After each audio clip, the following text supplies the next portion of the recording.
Hello, Holland. I need your help. I had to pull over and stop and do this right now. There's no time to wait until a board meeting or until later on when they make up their minds and this and that. It's time to speak up now. Mr. Adams' job is on the block. Last in, first out, that union rule. Well, with the teachers' cuts coming up, guess who's on the block? Mr. Adams. I can't even tell you all the things that, in just a little bit of time, separates him from the rest. And I'm not going to compare him to Mr. Bett. And I'm not even going to try to compare him to Mrs. Marvin. Let it be alone said that Mr. Adams, in his own right, is one hell of an asset to our community, to our schools, and to our children's education. I'm hoping that every one of you look at this YouTube video and comment on the YouTube video as to why you think he should be saved.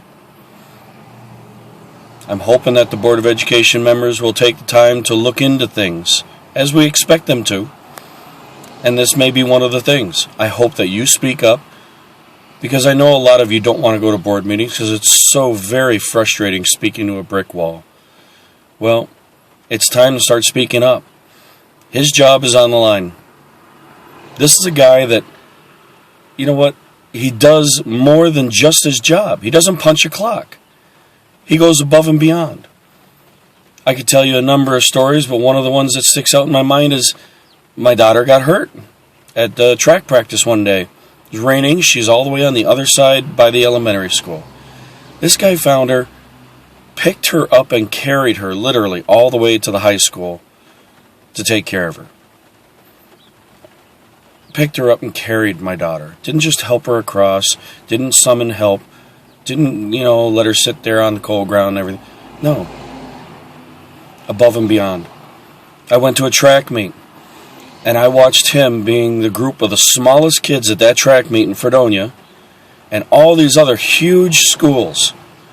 And when it came time to clean up and put all the equipment away, who do you think was out there telling his team it's not just about the event. It's not just about competing.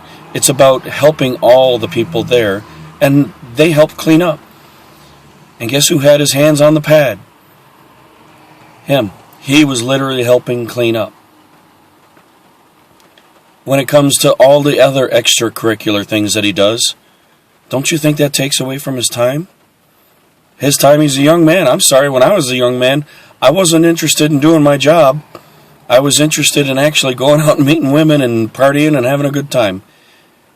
I can't tell you how many times I've seen him out above and beyond his job, going out and do things, and all of the way that he's helped these kids and the organizations in the area.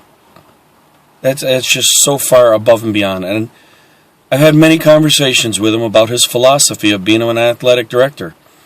I really respect his views on being an athletic director and what he thinks the job should entail, and the importance of all sports, not just one over the other.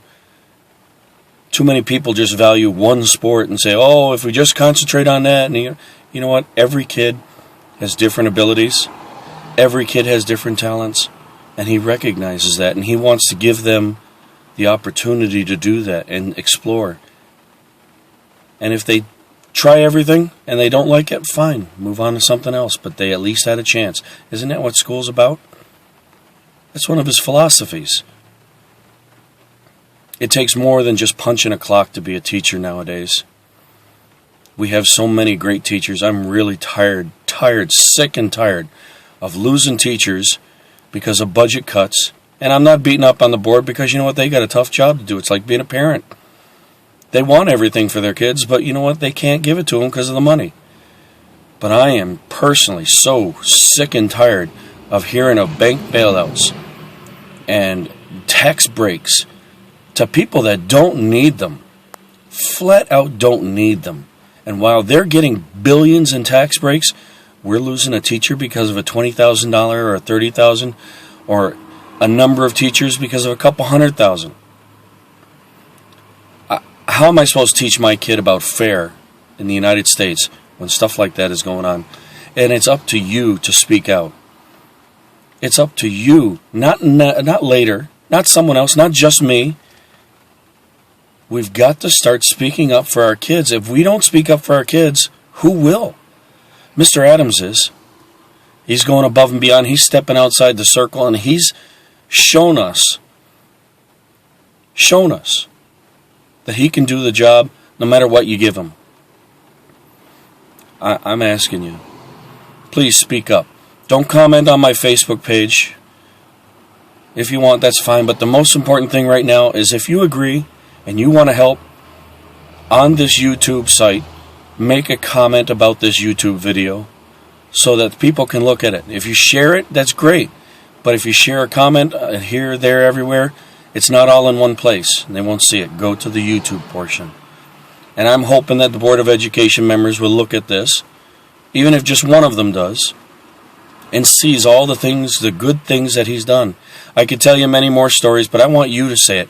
Because you know what? They don't listen to me anymore. They're tired of saying, you were right. Hello.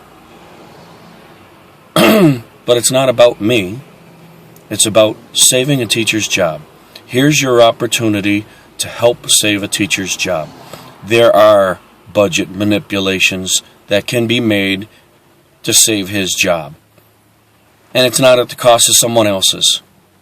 And it's not at the cost of someone else's. How do I say that without you understanding it completely?